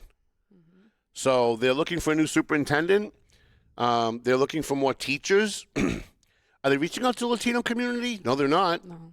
It was actually findings in one school. I don't want to say the name. It's just called the Racism Task Force. And they found actual evidence of people within the community who were extremely racist, who were saying really racist things to kids, who were like, there's pages from some of these boarding schools that say, you know, let's say the example of the name so-and-so at black at so-and-so school, like that sort of thing. Like there's so much things. You think anything happened? Nothing happened. Nope. Everybody got to keep their job. Everyone, they go to trainings and they take a trip to California for some kind of thing. Like they write an essay ridiculous. that bad people are bad and racism is bad, and then they gotta take like classes for it to understand why we're like that and why we behave the way that we behave, or why we don't understand their way and they have to understand our way. It's so stupid and bullshit. Well, because their proposed solutions to all of this stuff, DEI and all the rest of it, they realize that there really isn't a problem, so their solution is always bullshit because they're not really looking to solve a problem. They're looking to make money. They're looking to look good and make it seem like they care. They don't care. Well, it's kind of like when the teachers' unions get up and they talk about how, you know, we have to lower the teacher-to-student ratio in the classroom because the more kids that a teacher has, the less the less of an education kids get, which is, by the way, every single study, including Harvard studies, have shown is a lie. Right? It's just generally accepted by the public. It's one of those things that people believe, but it's not true. That unless you're talking about kindergarten to third grade or fourth grade, the number of kids in a classroom has no bearing on whether or not the kids actually get. Yeah, but mine's Alejandro's class has like 28 kids. Right. One teacher, 28 kids. That's crazy. That's crazy. 28 kindergartners who are going to learn how to read, who are learning how to write. Like, to me, it's like, what? 28 kids? But the teachers union wants more. They want to lower that teacher-to-student ratio, right? They want fewer kids in the classroom because then you hire more teachers, and more teachers mean more union dues. And more union dues means they can take that money and they can endorse Mary Beth Donovan Grassi at school committee time when there's an election, and Laurie Keegan, and the same people who were up there on Facebook, the same people, the Heather Plunkett's of the world and the teachers unions of the world, say Tom Duggan is interfering with our Methuen elections. He's from North Andover. Why should he have a say? None of them are from Methuen. Can I tell you something? None of them are from Methuen. When I worked at the Oliver School, we had our union rep. So every school has a union paraprofessional, like rep for the union, whatever. The one that was there before, she retired, and I came up and I went for it, and I ended up getting it. I went to the first meeting, mind you. I want to say paraprofessionals in Lawrence, probably like 90% are Latinas. Okay. All the union members from most of the schools, there was 2 Latinas. Everyone else was all white. Right. All white. You'll notice that the infrastructure of the hierarchy is always white and usually female, and the people at the bottom are usually not white and usually female. There were 2 of us. Right. Just 2 of us. Right. 2 of us in the whole schools. How many schools does Lawrence have? Yep. It's crazy. All right. Let's. I had like 10 other things we had to get to, but I have time now. You That do? sounds good. Yeah, he's all set. All right. Well, then, if that's the case. But we're already at an hour, almost 30 minutes. Listen, I'm going to pay for the extra hour anyway, so we might as well get through the next 30 minutes. And you know what's interesting is when I used to go more than an hour, the number of viewers would drop because people didn't want. For some reason, in the last year, and I think I really attribute more of it to you. It's the back and forth with you rather than me just sitting here preaching to people. For some reason, we go sometimes.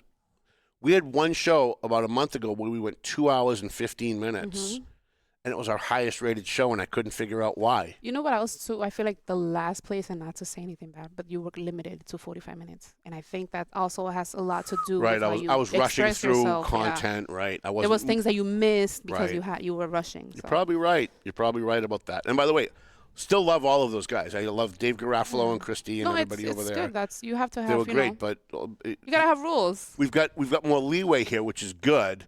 And They like us I here. keep telling them, please charge me for the extra hour, and they keep not charging me for the extra hour. So we've got to, next week when we come in, we've got to do something good Well, for you're them. putting an ad on the paper. I know, so but we got to do something good for them. Like we got to bring them Chinese food or something next week. Okay. Yeah. Or buy them dinner. Like everybody here, like whoever's here, there's like maybe 8 people that work in the just buy them everything that they need for dinner. To help them out. So I did navigate away from my my list. So there's one big issue we didn't get to yet today. I saw Brian DePena. He's gonna get recalled or something like that. What was that about? Yeah, so the crybabies in Lawrence, you would think that they would learn their lesson. And it's so sad when people truly get spanked in a humiliating way and they don't learn their lesson. It's kind of like you take your kid and he does something. You're at Market Basket with your kid and he throws a temper tantrum, so you spank him. And you think, okay, maybe he'll learn his lesson, and then 5 minutes later he's doing it again.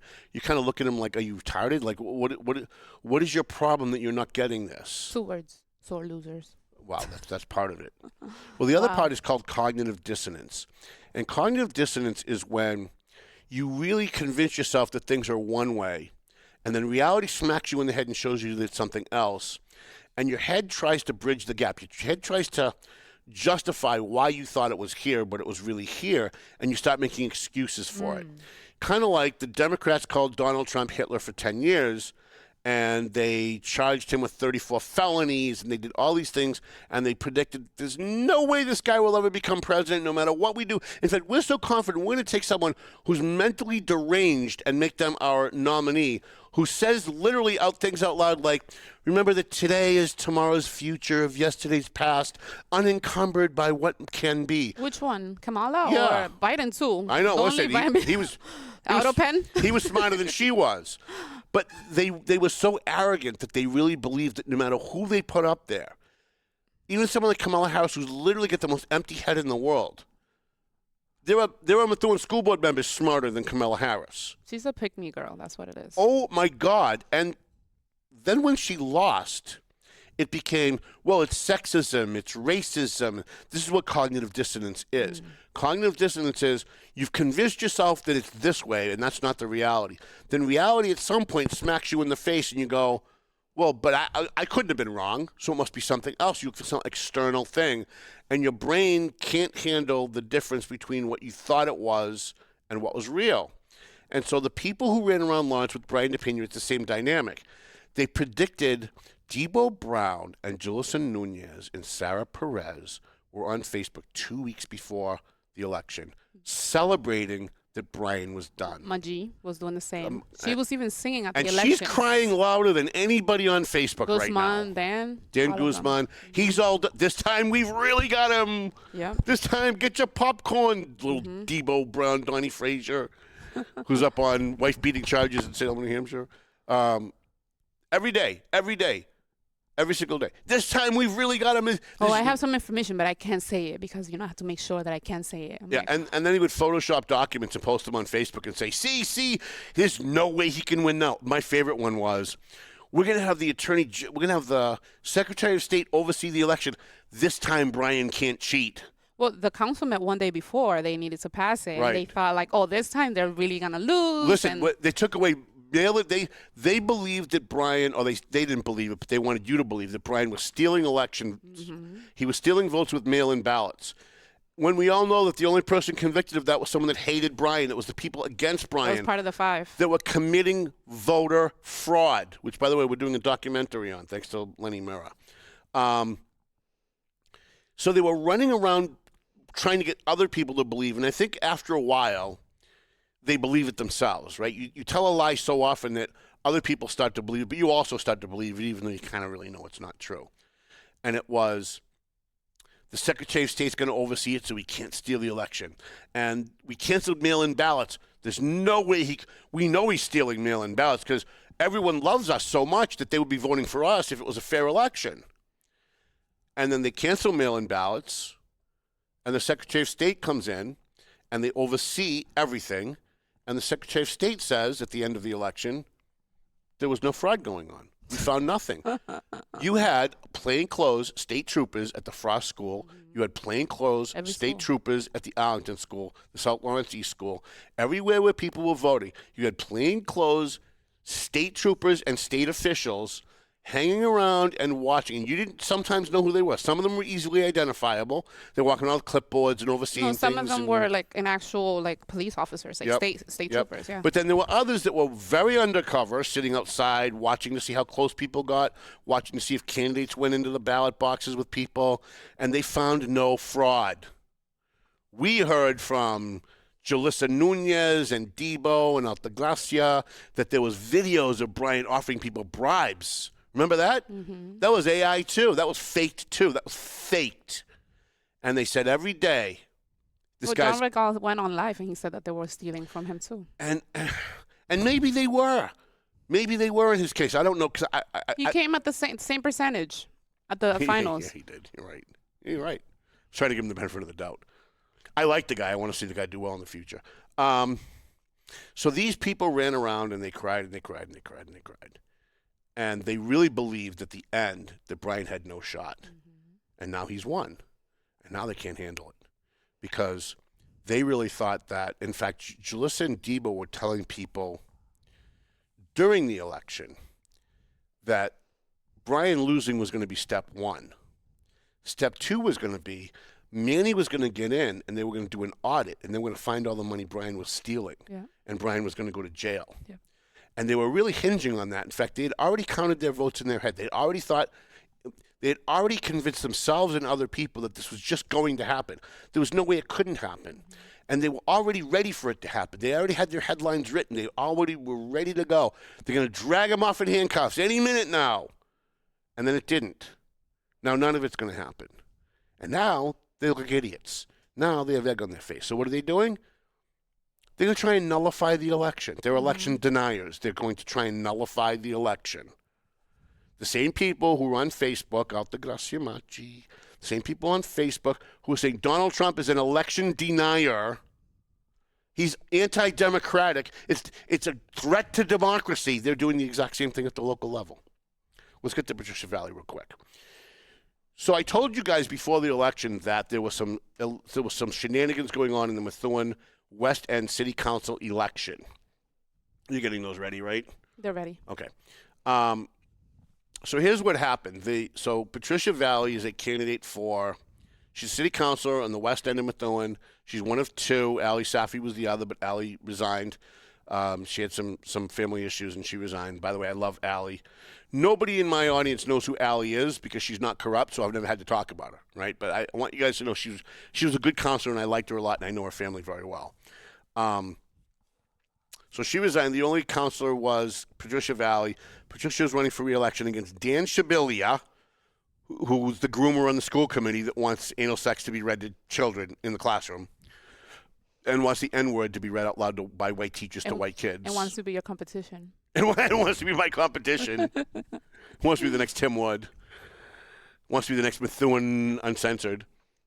The next, all right, we won't go off on that. We'll do that another day. Because that's actually much more fun to talk about.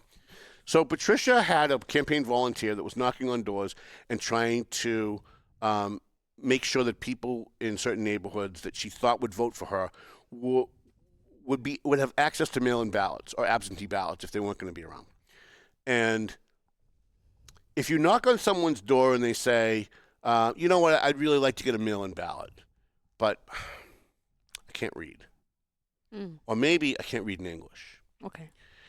The person, the volunteer knocking on the door, can help you fill that out as long as they explain to you what it is that's in the document and you're the one that signs it. They can't sign for you.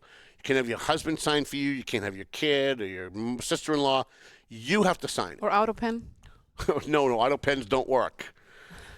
This isn't the White House. So she had a volunteer that had, I think, 4 or 5 people that she signed up to, and this is not the ballot now. We're talking about applications to get a mail-in ballot.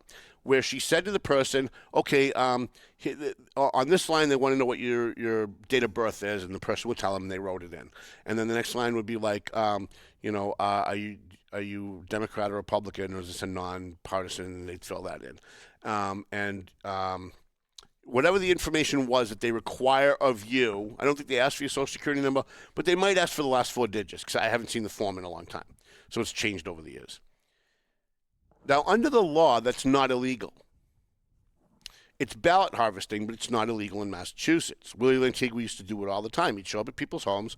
And here's another way that they can do it. So you get the city census. The city census, everybody in the city, if you're a registered voter, there's an asterisk next to your name.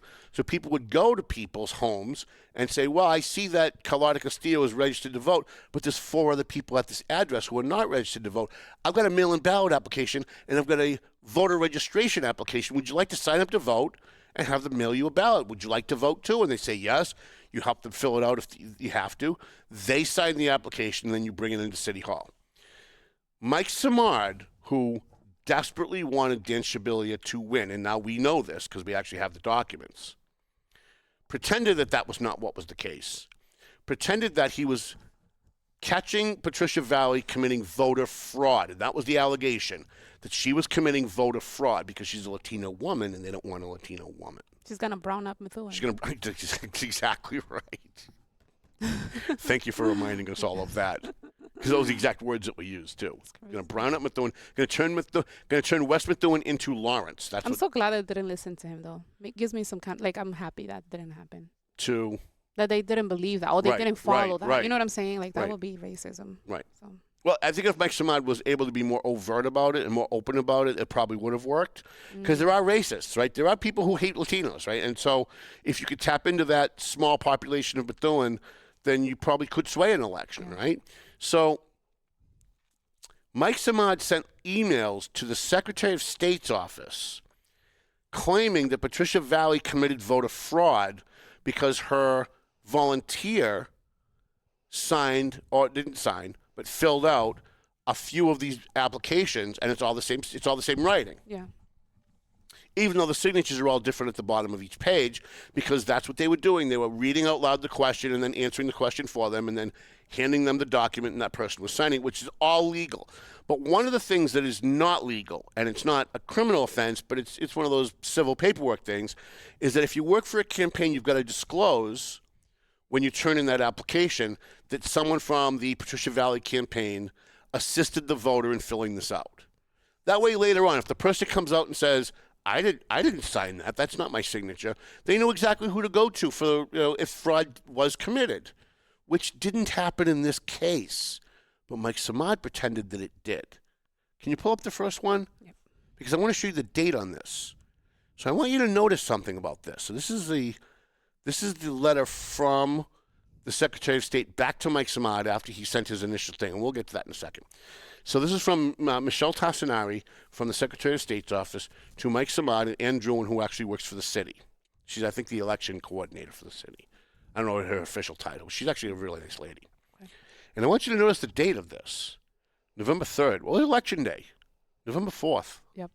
They were trying, the day before the election, to get a headline that Patricia Valley was engaged in election fraud to steal the election away from her, to help Dan Shabilia. Now, I know what you're saying. Before you don't scroll away from this, we don't want to give it away. But I know what you're saying out there. I know you're saying to me, Tom, come on, that's a pretty hefty allegation to make. How do you know that he was doing it to help Dan Shabilia and not that he just really believed she was committing voter fraud? Tom, that's a pretty hefty accusation to make. Next slide. Next slide. Is there? No, the next one. Oh, the next one. Yep. Oh. Here's how we know. Mike Simard, CC, Dan Shabilia on the fucking email. Oh, my God. Now, I'm not a civil rights expert, but when you've got a candidate knocking doors telling people someone's going to brown up their neighborhood, and the day before the election, November 3rd, the day before the election, trying to get a headline in the media for the night before or the day of the election to cost a brown-skinned Latina woman an election, where 2 white men are bullying her. And the guy doing it, by the way, is a sergeant of the Lawrence Police Department, sending letters to the state trying to destroy the reputation with bogus allegations of voter fraud for Patricia Valley so she won't get elected. And he's only doing it to help, because we all knew he was going to top the ticket, 2 people get elected. If she loses, Dan Shabilia wins. Tom, how do you know that this is why? Look at who got CC'd on the fucking email. What does that say? Read that out loud for everybody, intern girl. Dan Shabilia. That's right. Mm-hmm. That's right. So this isn't Mike Samad being truly concerned. You can take that down. This isn't Mike Samad being truly concerned of voter fraud, that he's really just concerned about election integrity. This was about helping the other guy in the race. Get in. You know who's not CC'd on that? The mayor's not CC'd on that. Patricia. The city clerk's not CC'd on it. Patricia's not CC'd on it. Who's CC'd on it? The other candidate. The other candidate. I don't know a lot about civil rights law, but I hope she's got a good lawyer. I hope she takes these emails and she goes to Post. She files a civil rights complaint. I hope she goes to the NAACP. I hope she goes to the ACLU. And I'm the guy that's 99% of the time saying all this racism bullshit is bullshit, because most of it is. But in this case, when you've got the documents to prove it, this is racism, pure and simple. Yep. And by the way, if you are a Lawrence City Councilor and you're still with us, because when you stop talking about them, sometimes they tune out. They only want to hear what you're saying about them. If you're a Dominican City Councilor, if you are the Dominican Mayor of Lawrence, if you're the Dominican aide to the Mayor of Lawrence, Octavian Spanner, if you are the Dominican Police Chief in Lawrence, William Castro's here.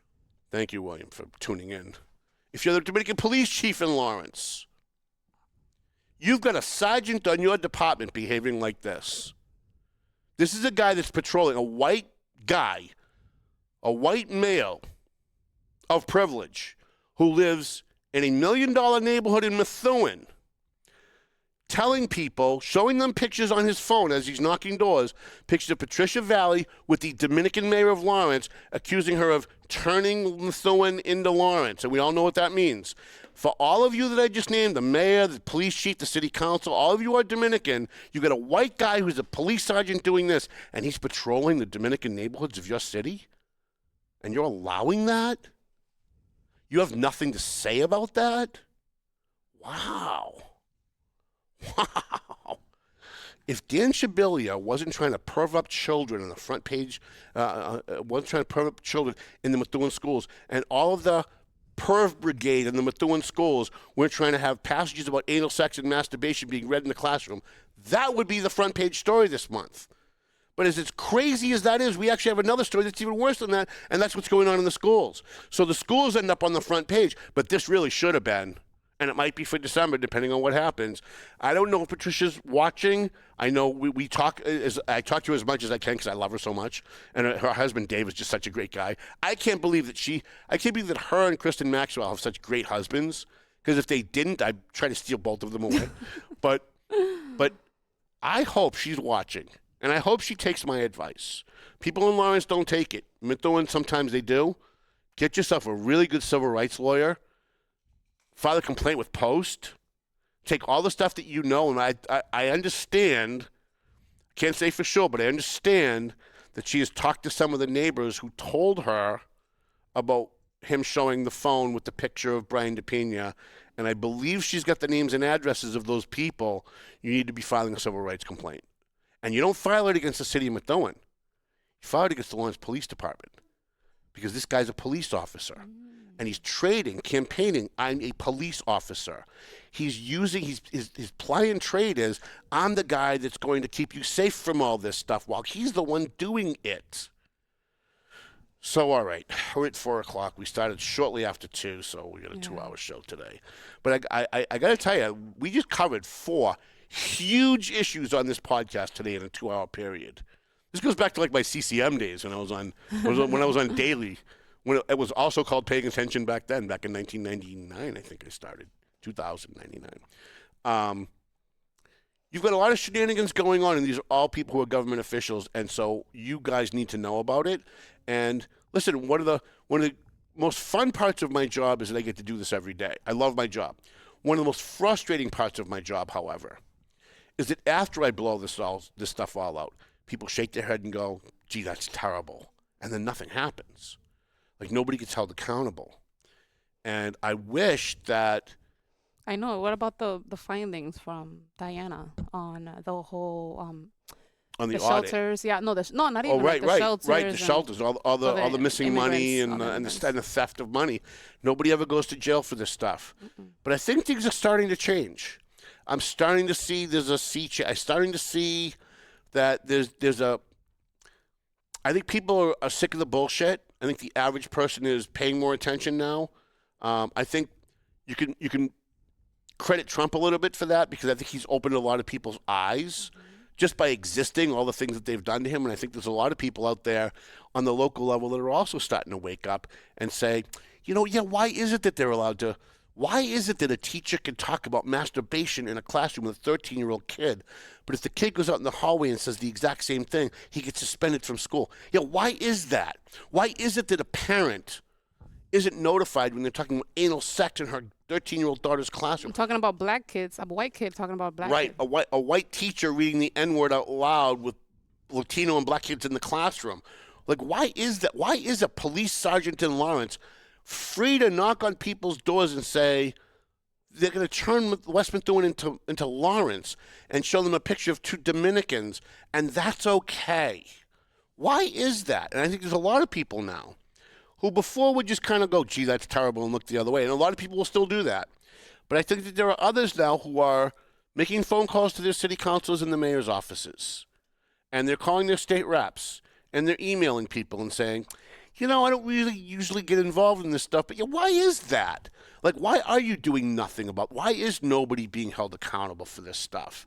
And I think that as we go down this road, and God willing, I'll have intern go with me forever. But, hopefully, January, February, March, like when we're getting ready for the bash, we're going to have more things. Because, by the way, I blew out 4 major stories for you guys today. I got like 8 more sitting on my desk right now that are actually worse than every single thing we talked about today, right? Same. If I hit the lottery tomorrow, if I won Powerball and I won $100 million and I opened up an office, if I bought the Eagle Tribune tomorrow and I hired 35 full-time investigative reporters, I still couldn't get to all of the corruption going on in the Merrimack Valley in 1 week. Can you buy the radio too, the Spanish radio? I would love that. It's on sale. Is it really? Is it cost of selling it? Mm-hmm. Really? That's what I heard. We have investors that might be interested in that. Yeah. He runs a good operation over there. Does. Financially, anyways, he knows how to make money. That's a guy. That's Nelson Rosario, by the way. If you're paying attention, he had me on his podcast. It's called How to Get the Check. It's about businesses. Okay. And it was a great interview because we mostly talk about like the financial part of the newspaper, which I never talk about. But Nelson, if you're paying attention, Pat Costa is the guy you should have on your show if you want to talk about getting the check. This is the guy that knows how to take a rock and turn it into $1. Like seriously, the guy's brilliant when it comes to money. I'd love to. I would love to go to one of my. I have a lot of millionaire friends, and I would love to go to one of them and go, hey, just for fun. Like you got more money. Any of them single and good looking? Most of them are married.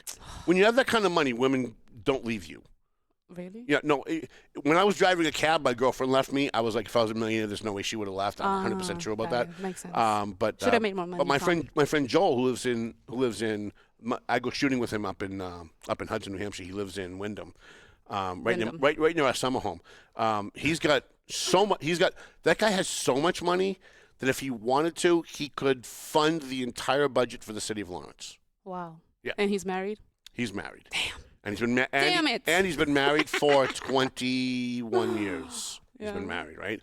So we know people that have lots of money, and I am going to run it by them that, hey, wouldn't it be fun to own a Spanish language station? Because they have the 93.9 too. I think it's English. Is it talk or is it music? I think it's mostly music. Yeah. But they have other ones too. But talk to Latinos. Talk radio to Latinos is very different than talk radio for white people.